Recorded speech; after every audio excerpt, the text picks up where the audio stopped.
ప్రకారం వర్టికల్ విధానం అమలు చేయలేదని అభ్యర్థుల ఆరోపణ, రహస్యంగా కొందరికే కాల్ లెటర్లు ఇవ్వడంపై ఆందోళన అన్నటువంటి వార్తని హైలైట్ చేసి, లేకపోతే కార్మికుల ఉక్కు పిడికిలి అంటూ కేంద్ర రాష్ట్ర ప్రభుత్వాలపై విశాఖ స్టీల్ ప్లాంట్ కార్మికుల ఆగ్రహం, సొంత గనులు కేటాయించాలని డిమాండ్, ప్రైవేటీకరణ వ్యతిరేకిస్తూ నిరసన, కోర్మనపాలెం కూడల్లో ఆందోళన అన్నటువంటి వార్తని హైలైట్ చేశారు.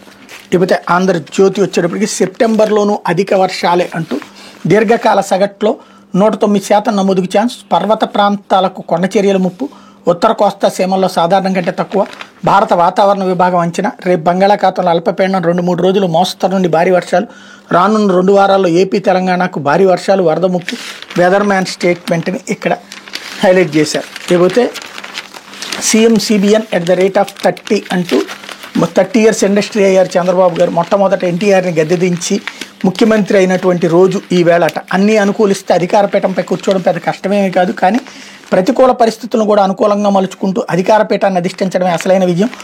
ఓటములను, అవమానాలను ఎదుర్కొంటూ అధికారం అంతర్దండాన్ని అందుకోవడం ఆషామాషి కాదు. అన్నింటినీ అధిగమించి లక్ష్యాన్ని చేరుకున్నవాడే అసలైన విజేత. అలా లక్ష్యఛేదం చేసే నాయకుడు నారా చంద్రబాబు నాయుడు. ఆయన మొదటిసారి 1995 సెప్టెంబర్ 1న ఉమ్మడి ఆంధ్రప్రదేశ్ సీఎంగా పదవి ప్రమాణం చేశారు. అది జరిగి నేటికి ముచ్చటగా 3 దశాబ్దాలు పూర్తయ్యాయి.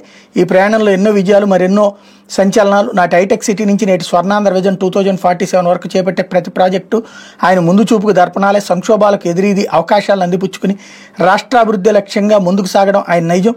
ఓటములు ఎదురైన మొక్కవని ధైర్యంతో ప్రతిసారి మరింతగా బలాన్ని కూడగట్టుకుని పైకి లేవడం ఆయనకే చెల్లింది అన్నటువంటి వార్తని హైలైట్ చేశారు.